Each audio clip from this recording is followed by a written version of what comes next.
신약성경 110페이지, 신약성경 110페이지, 누가복음 10장 25절부터 37절까지 조금 길지만 다 봉독합니다. 어떤 율법사가 일어나 예수를 시험하여 이르되 선생님, 내가 무엇을 하여야 영생을 얻으리이까? 예수께서 이르시되 율법에 무엇이라 기록되었으며 내가 어떻게 읽느냐? 대답하여 이르되 내 마음을 다하며 목숨을 다하며 힘을 다하며 뜻을 다하여 주 너의 하나님을 사랑하고 또한 내 이웃을 내 자신같이 사랑하라 하였나이다. 예수께서 이르시되 내 대답이 옳도다. 이를 행하라. 그러면 살리라 하시니 그 사람이 자기를 옳게 보이려고 예수께 여짜오되 그러면 내 이웃이 누구니까? 예수께서 대답하여 이르시되 어떤 사람이 예루살렘에서 여리고로 내려가다가 강도를 만나매 강도 들이고 옷을 벗기고 때려 거의 죽은 것을 버리고 갔더라. 마침 한 제사장이 그 길로 내려가다가 그를 보고 피하여 지나가고 또 이와 같이 한 레위인도 그곳에 이르러 그를 보고 피하여 지나가되 어떤 사마리아 사람은 여행하는 중 거기 이르러 그를 보고 불쌍히 여겨 가까이 가서 기름과 포도주를 그 상처에 붓고 싸매고 자기 짐승에 태워 주막으로 데리고 가서 돌보아 주니라. 그 이튿날 그가 주막 주인에게 데나리온 2를 내어 주며 이르되 이 사람을 돌보아 주라. 비용이 더 들면 내가 돌아올 때에 갚으리라 하였으니 내 생각에는 이 3사람 중에 누가 강도 만난 자의 이웃이 되겠느냐? 이르되 자비를 베푼 자니이다. 예수께서 이르시되 가서 너도 이와 같이 하라 하시니라. 2014년 3월 하면은 일본 동북부를 강타한 지진을 우리가 생각하게 됩니다. 그런데 그 지진 사건이 일어난 이후에 일본 사회에 달라진 이상한 문화가 있다는 겁니다. 그런데 그 문화가 무엇인가 하면 이혼식을 한다는 겁니다. 또 이혼식이 유행하고 있다는 사실입니다. 결혼식이 있듯이 이혼식도 있다. 그게 일본에 생겨난 문화라 그렇게 말합니다. 마치 결혼식을 성대하게 한 것처럼 이혼식도 아주 성대하게 한답니다. 지인들을 모아놓고 피로 연도 하고 2사람 다 예복도 입고 그리고 진행하는데 이혼식에 있어서 하이라이트는 무엇보다도 2사람이 망치를 들고 나와서 그동안 귀 여기고 간직해 오던 결혼 반지를 부수어 버리는 거랍니다. 그리고 피로연을 하는데 2사람이 부둥켜 안고 그동안 고마웠다고 눈물을 흘린다는 겁니다. 그 이유가 뭔가? 살면서 지나오면서 보니까 다 소용없더라. 대지진 일어나고 세상이 혼란스러우니까 자식도 소용없고 남편도 소용없고 아내도 소용없고 그래서 나 혼자 발버둥 치다가 가게 되면 가는 거다. 그러니까 재난이 앞으로 다가올 때에 이 사람 저 사람에게 신경 쓸 거 없이 가족이 오히려 거추장스러우니까 나 혼자 홀가분하게 살다 간다. 이게 일본 사람들이 가지고 있는 이혼 철학 그렇게 말들을 하고 있습니다.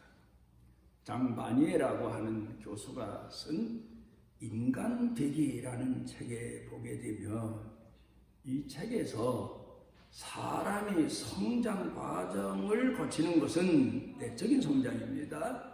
그건 바로 동행에 있다. 사람이 함께하면서 사람의 내적 성장이 이루어지게 된다는 겁니다.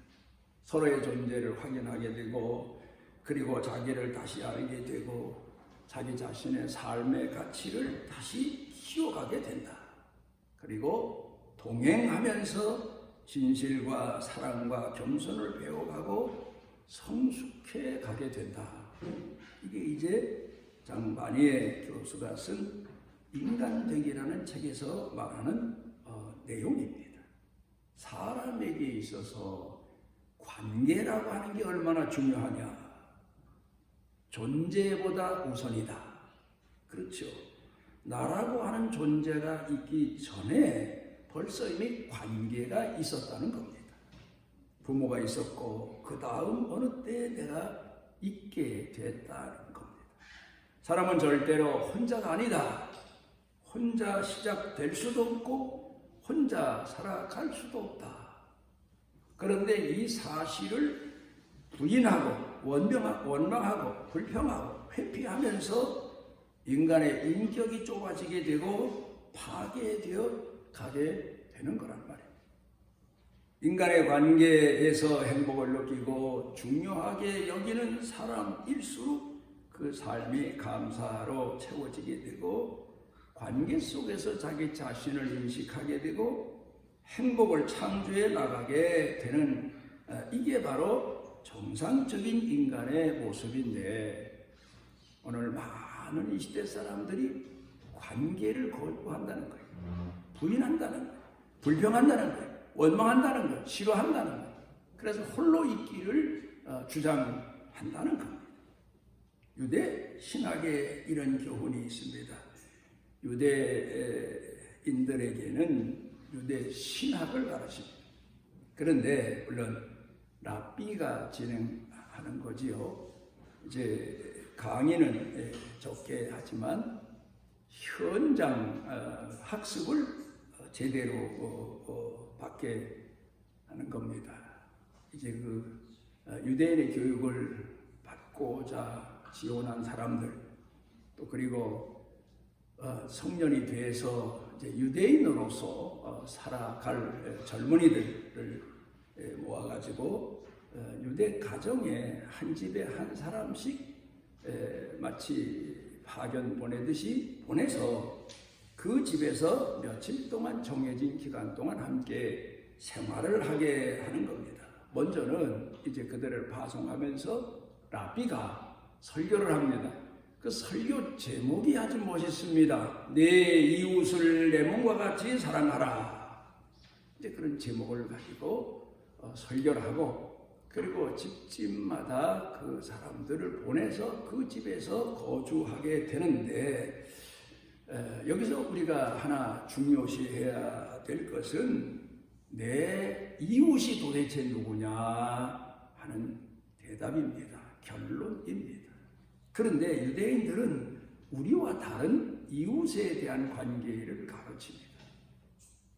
이제 하나는 애굽의 이스라엘 백성들이 노예로 전락해 있을 때에 그 이스라엘 히브리 민족이 이제 생육하고 번성하게 됩니다. 그러자 이를 겁을 낸 바로 왕이 남자 아이는 모두 다 죽이도록 그렇게 명령을 내린 사건이 있는데 이때에 히브리 산파들이 남자아이가 출생하게 되면 그 아이를 빨리 감추어서 그 아이 생명을 보존시켜 주었다는 내용이 성경에 나오지 않습니까? 그래서 이걸 가지고 그는 우리를 날 때부터 도와준 이웃이다. 고마운 이웃이다. 그 다음에 또 한 사람은 히브리 남자가 태어나게 되면 다 죽여라 하고 명령을 내리고 군사들을 풀어서 남자아이가 발견되면 다 죽여버린 바로 왕은 바로 히브리 사람들 유대인의 원수다. 이제 그렇게 가르칩니다. 그러면서 결론에 가서 이웃은 사랑하고 나를 도와주고 내게 도움을 준 사람은 사랑하고 내게 해를 끼치고 나를 죽이려고 한 사람은 원수니까 미워해라. 그래서 유대인들은 지금도 유럽에서 한 사건이 일어나게 되면 그 사건에 대응하는 속도가 상당히 빠르지 않습니까? 원수는 싸워서 이겨야 된다. 그런 사상이기도 합니다. 오늘 성경 본문으로 돌아가서 봅니다. 본문에 보면 율법사가 처음에는 예수님을 시험하기 위해서 예수님에게 나와서 예수님께 질문을 던집니다. 그러다가 내 이웃이 도대체 누굽니까? 하는 또 하나의 시험을 던집니다. 유대인들은 옛날부터 그때 예수님 이 땅에 오셨을 때에도 랍비에게 가면 우리에게는 두 관계가 있는데 하나는 원수고 하나는 이웃이다. 그렇게 배웠거든요. 그런데 예수님이 다니시면서 군중을 모아놓으시고 설교하시는 내용을 들어보니까 전통적인 유대주의에서 벗어난 거예요. 유대인들은 이웃은 사랑하고 원수는 미워하라 그렇게 가르쳤는데 예수님은 마태복음 5장 43절에 너희 스승들로부터 너희 집안에서 유대교회 가서 내 이웃을 사랑하고 내 원수를 미워하라 하였다는 것을 들었지만 나는 너희에게 이르노니 원수를 사랑하고 너희를 핍박하는 자를 위해 기도해라. 그렇게 가르쳐 교훈하신 거거든요. 그러니까 이 율법사가 예수님에게 자기가 바른 유대주의를 가지고 있다. 그걸 과시하기 위해서 내 이웃이 누굽니까? 그리고 질문을 던집니다. 그러자 예수님께서 그 유명한 선한 사마리아 사람의 비유 말씀을 드십니다. 그런데 이 사건의 이야기에 대한 여러 가지 논란이 많습니다. 왜냐하면 예수님이 만약에 그 당시에 예화로 만들어서 이 율법사에게 선한 사마리아 사람에 관한 얘기를 하셨다면 유대인들이 가만히 있질 않죠. 율법사가 가만히 있질 않죠. 제사장이 가만히 있질 않죠. 우리를 모독했다. 그리고 돈을 들고 달려올 판이란 말입니다. 그런데 예수님께서 비유를 들으신 이 말씀의 배경은 실제로 있었던 얘기다. 그러니까 율법사들이 또 레위인들이 아무 소리 못했다. 그렇게 성경학자들은 말을 하고 있습니다. 그러니까 여기 보면 이 성경 본문의 내용은 실제 있었던 이야기를 예수님께서 예화로 전용하셨다. 그렇게 말을 합니다. 그런데 오늘은 이제 우리가 많이 들어온 선한 사마리아 사람에 관한 내용을 오늘 본문을 통해서 중점적으로 다시 공부해 봅니다. 아주 중요한 내용이 여기에 담겨져 있습니다.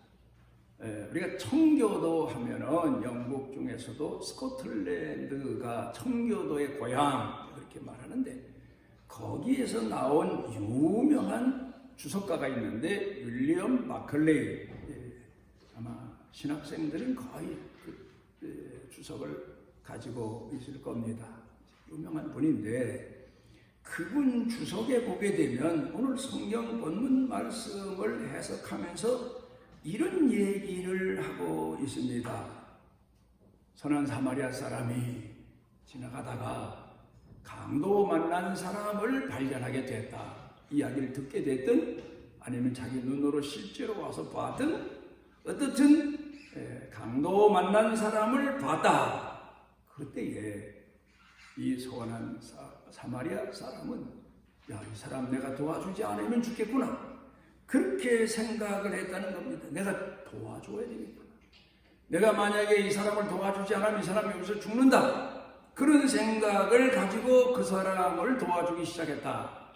그런데요, 오늘 우리 시대를 살아가면서 예전도 지금도 미래도 역시 마찬가지입니다. 한 사건을 보면서 내가 도와줘야지, 내가 이끌어줘야지, 내가 책임져 줘야지 그런 생각을 아무나 합니까?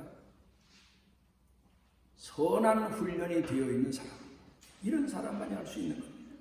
보통 사람들은 거꾸로 생각합니다. 야, 이 사람 죽게 됐네. 그런데 내가 이 사람 도와주다가 무슨 피해를 입을지 몰라. 내가 아는 사람도 아닌데 이런 생각을 할 거라는 거예요.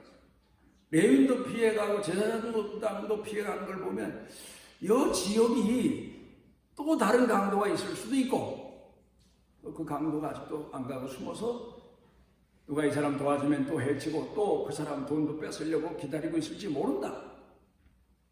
이런 상상을 하면서 그 자리를 피해 도망가 버리고 만다는 것. 사람 중에 보면요, 선을 행해야 될 사건이나 그 현장을 보면서 가슴이 뜨거워서 나를 생각지 않고 내가 도와줘야지, 구원해줘야지, 그러면 나서는 사람이 몇이나 되겠나.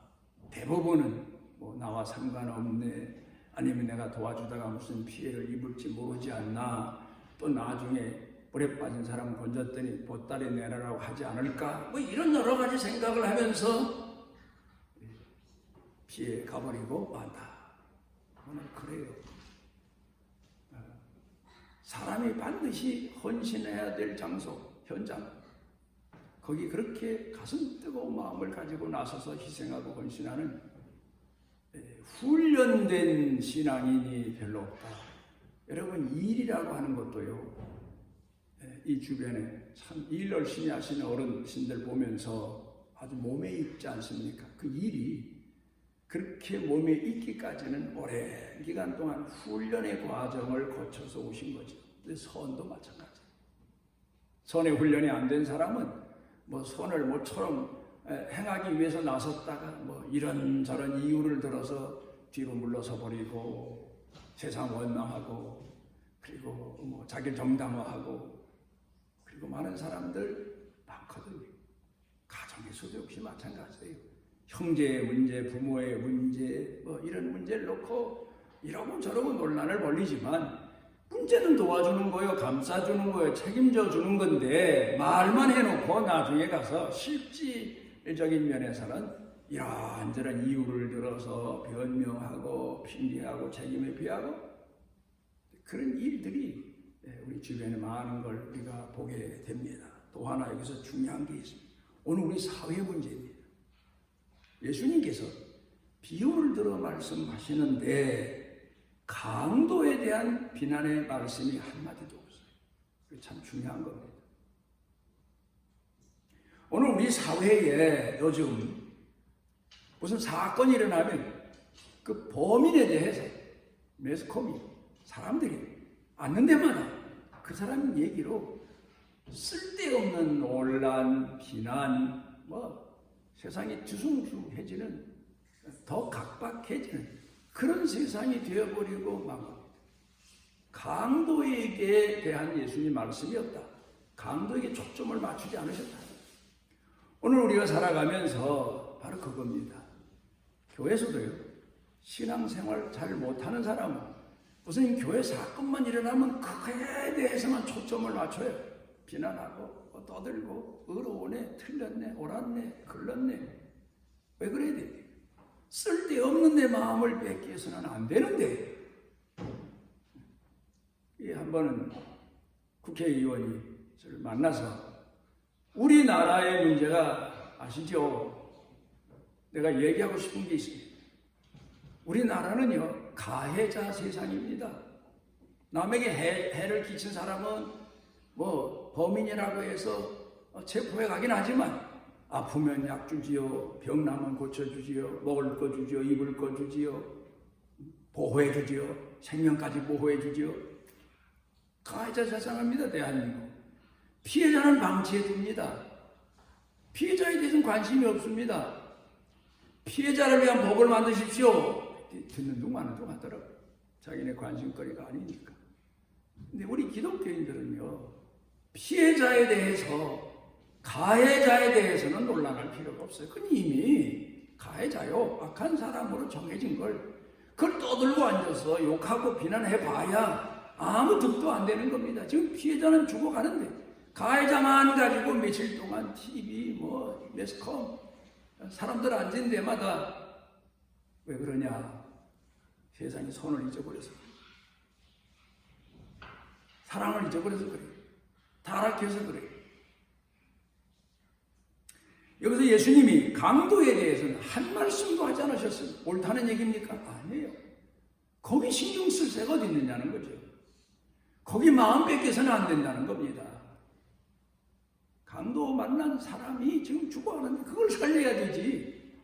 가장 중요한 문제는 뒤로 놓고 강도에 대해서 비난하고 그래서 자기 자신을 정당화하고 이런 세상이 오늘 우리가 살고 있는 세상이다. 죽어가는 사람, 죽어있는 사람, 아픈 사람, 고통당하는 사람, 우리는 그 사람을 위한 열정이 앞서야 된다. 그 다음에 선한 사마리아 사람의 이름이 없어요. 옛날에 중국에 선교를 갔던 서양분이 아무래도 지리적으로나 이런 면에 그 지역 사는 사람들만 못하지 않습니까? 우기철에 장마철에 그만 내를 건너다가 또 내려갑니다. 그러니까 어떤 청년이 뛰어들어서 또 내려가는 자기를 건져줍니다. 그래서 물가에 나온 다음에 이름이라도요, 이름 석자라도요, 그러니까 이 사람이 신앙이 좋았던 분 같았던 것 같아요. 선한 사마리아 사람 이름이 있습니까? 그리고 그냥 가더래요. 근데 오늘 여기 성경 본문에 선한 사마리아 사람의 이름이 없어요. 오늘 교회 문제가 뭡니까? 이름, 내 명분, 이거 들고 나오는 거예요. 충성한 사람들, 헌신한다는 사람이, 앞에 선 사람들이. 왜 그래야 됩니까? 그 이름 석자가 뭐라고? 하나님이 다 보시는데 아셨는데 자기 과실하려고.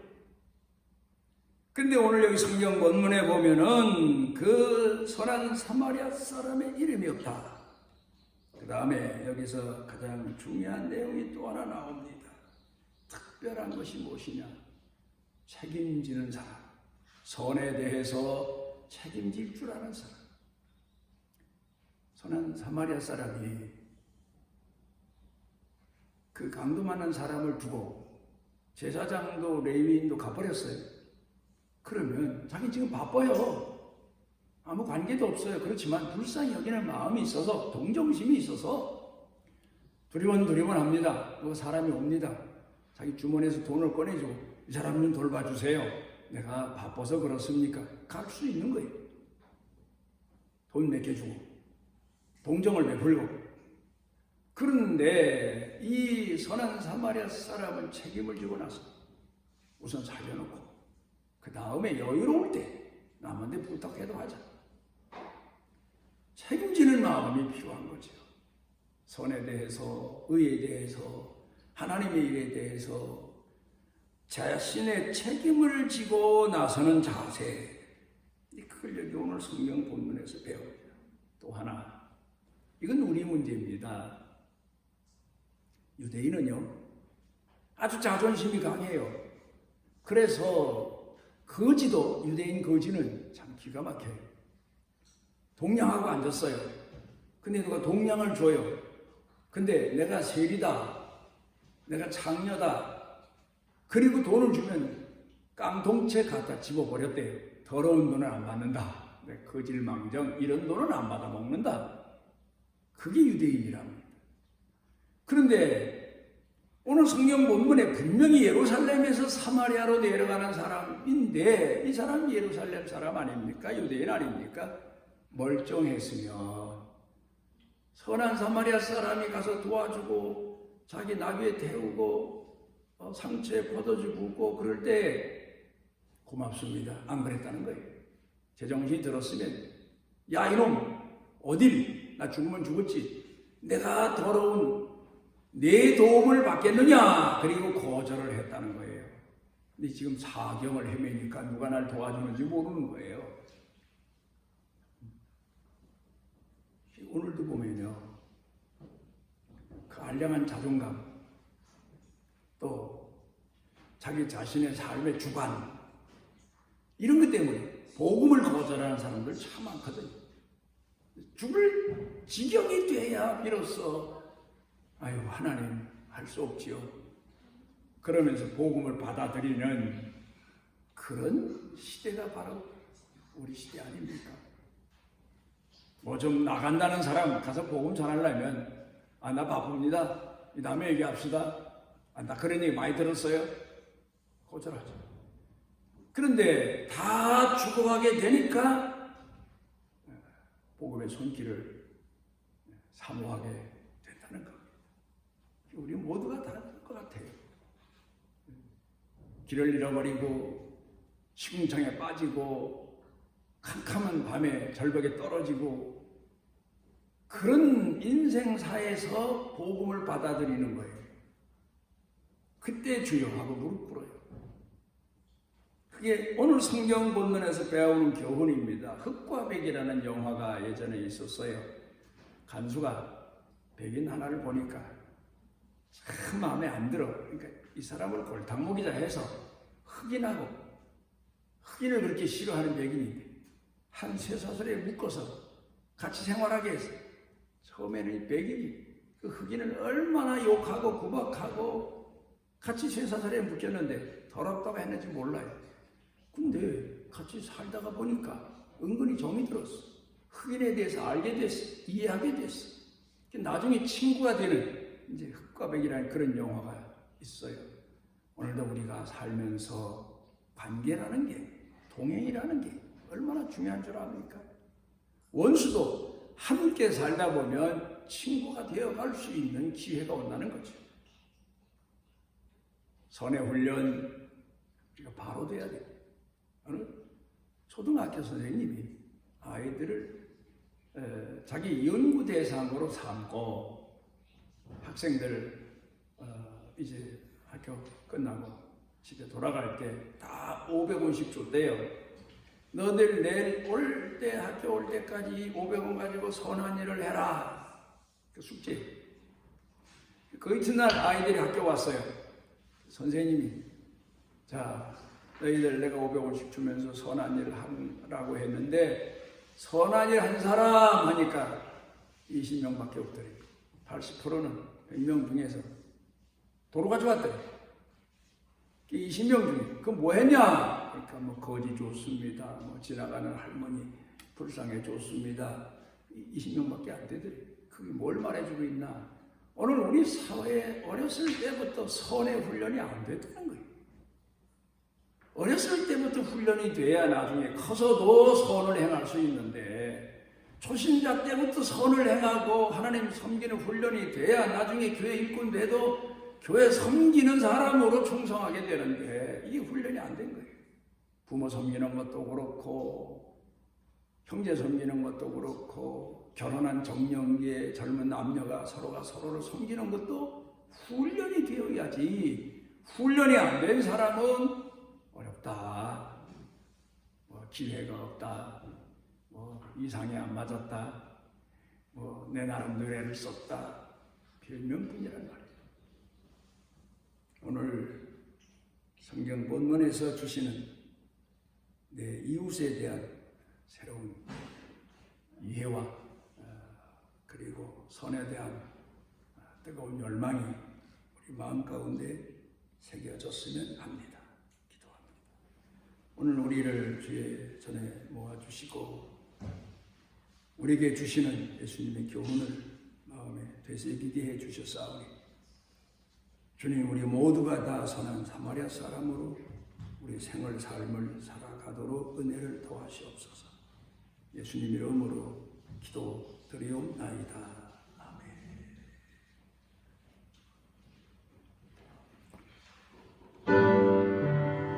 찬송 1절 4절 부르면서 한곡합니다.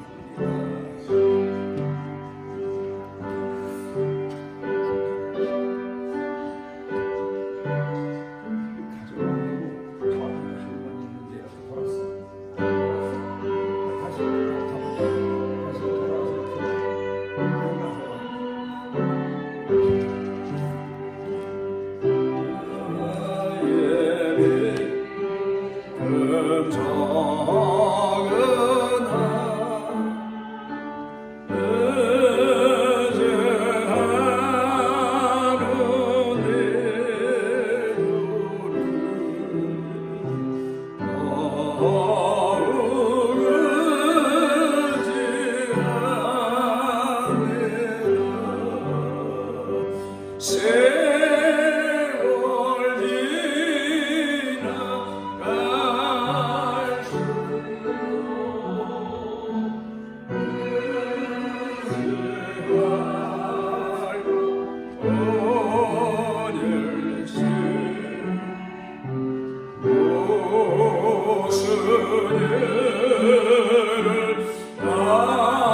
새